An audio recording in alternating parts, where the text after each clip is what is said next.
Hello to all of my classes. It's a new week and we are getting ready to start our very first unit in this class. So what I wanted to do today was really just walk you through some of the expectations, some of the ways you're going to be assessed in this unit and in every unit going forward, and just the layout so you know what to expect really with every single unit that we cover, because what you're going to see is the things that we do, while the subjects and the content are going to change a bit, the way we do things is only it's going to change very little. It might evolve to become a little bit more rigorous over time as we get more used to the type of thinking we're doing. But overall, the general structures aren't going to change. So I want to make sure that everyone has an awareness. And then I'm also going to introduce everybody to the first unit. So first thing I want to just remind everybody of is please, please, please continue to contact me. A lot of you have been doing a great job, especially those of you who are like struggling to get on the live class sessions and things like that. But if you ever have any questions, comments, concerns, here's all the ways to contact me. My email, there's my Google Voice number. Sometimes I don't check that on the weekends, but I check it all week long. And I'll do better this weekend. And just going forward, I'll do better to keep on those two things, because I know text is a lot of the time easier for everybody to communicate. So I'll do a better job of keeping on that. Google Classroom, you can always send me a message on Google Classroom, and then there's the website and there's a form you can fill out for any assistance. So just any of those things is a great way to communicate with me. And just please, please, please, if you have any struggles, even if you're just having a hard time getting onto Google Classroom, if it's just getting connected, send me a text, do something that I know that you're struggling, so I can hopefully help you out. Or just if you want to make a comment about what we're doing in class, I'm always eager to hear feedback. So the first thing I was going to ask, and this is just part of the lesson, is just go to this Poll Everywhere site. So I have two places, and you can't click the link here, but I will put the link in Google Classroom, so you should be able to see it right below. But if you go to pollev.com/Andrew Danner 914, this poll will be up, and I just want to know, how was your 4-day weekend? It's just saying this will take you 30 seconds to do.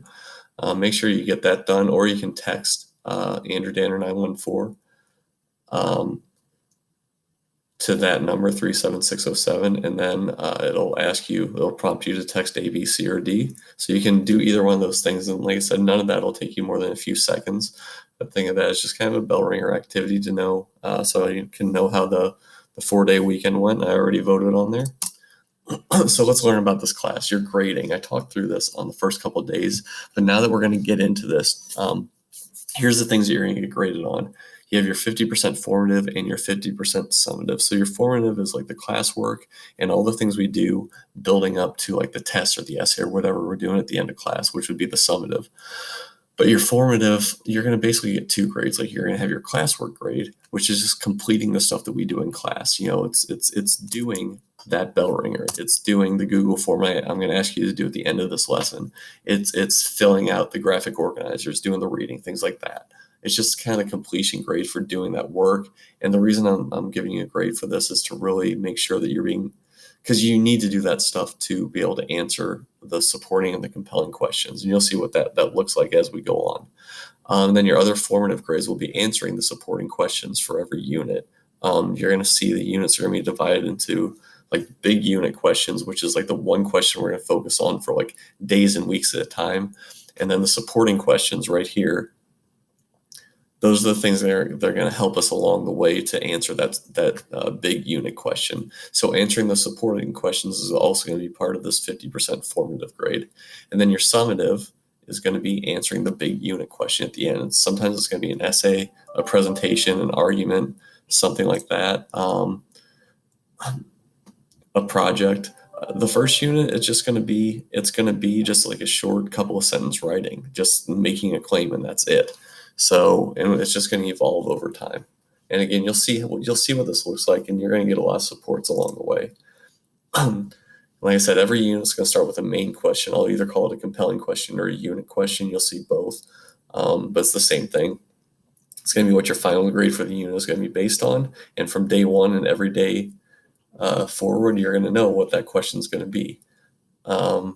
So then every unit, we're going to have anywhere from 2 to 9 supporting questions.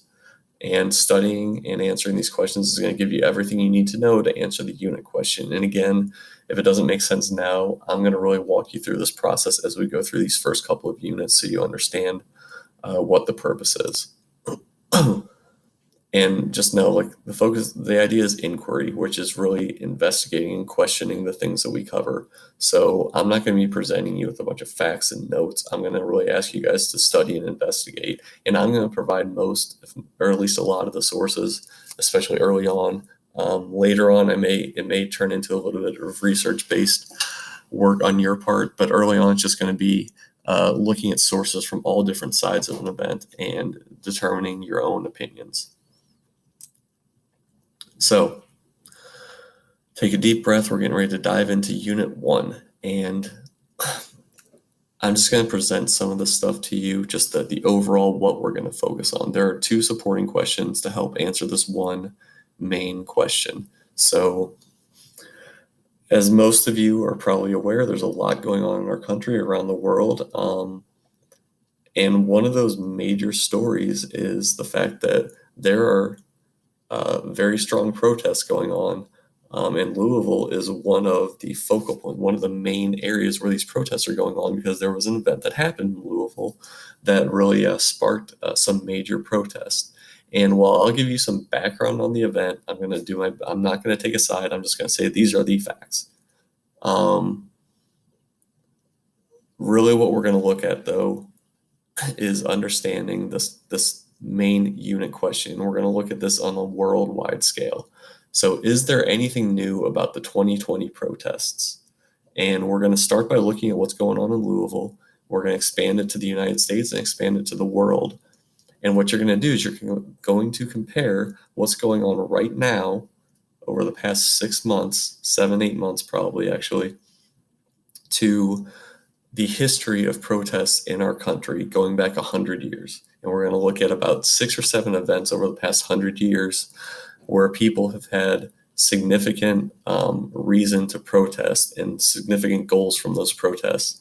And the goal is to look at, it's all going to be pictures. It's not going to be readings or videos or anything like that. It's just going to be pictures that you look at.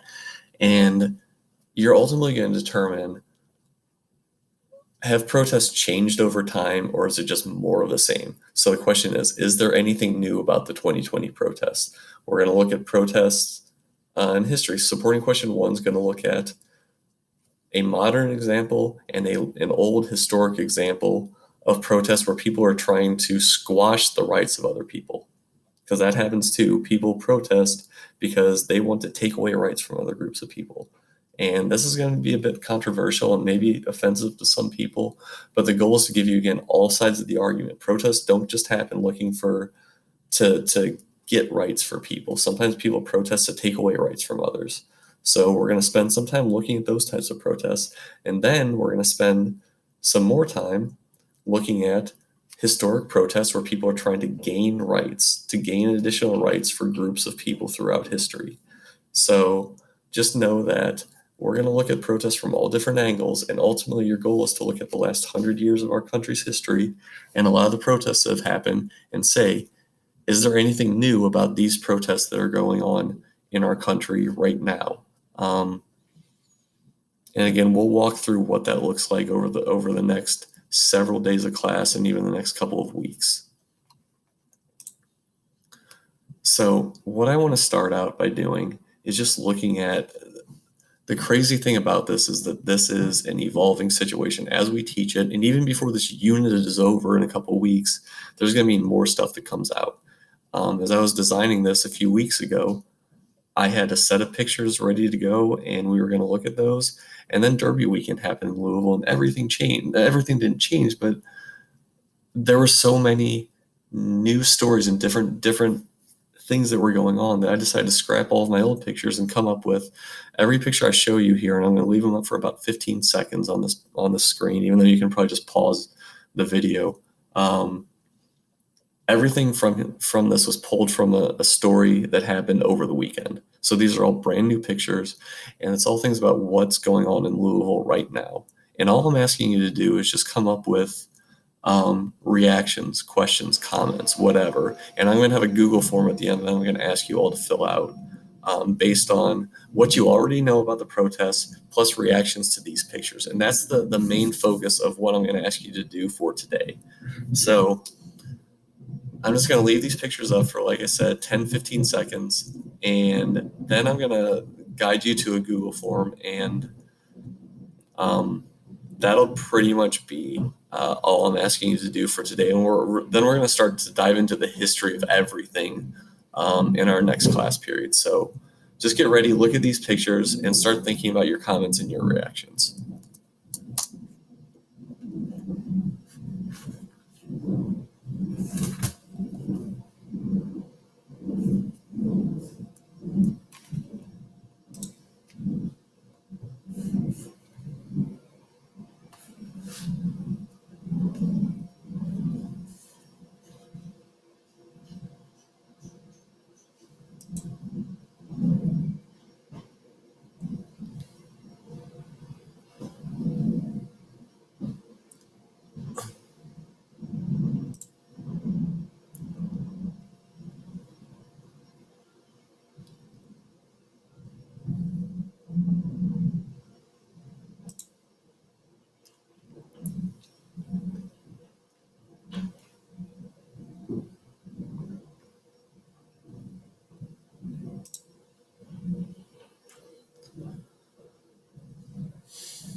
All right, so that's all the images.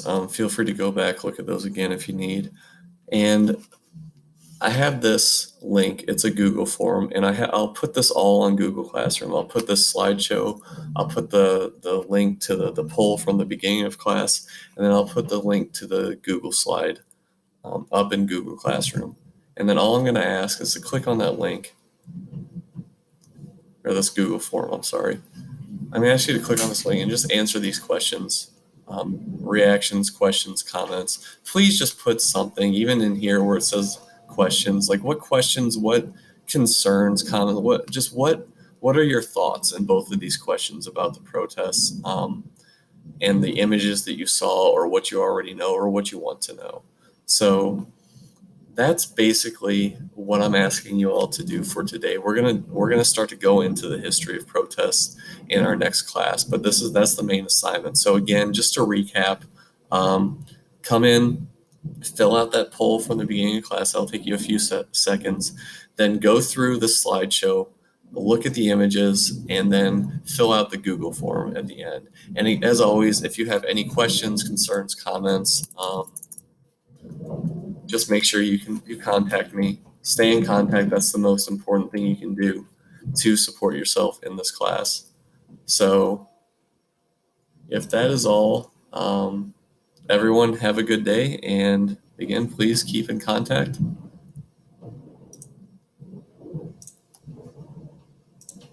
And I'll end right, well, I'll end right there, just leaving my contact info up again. And that's all I've got. Thanks.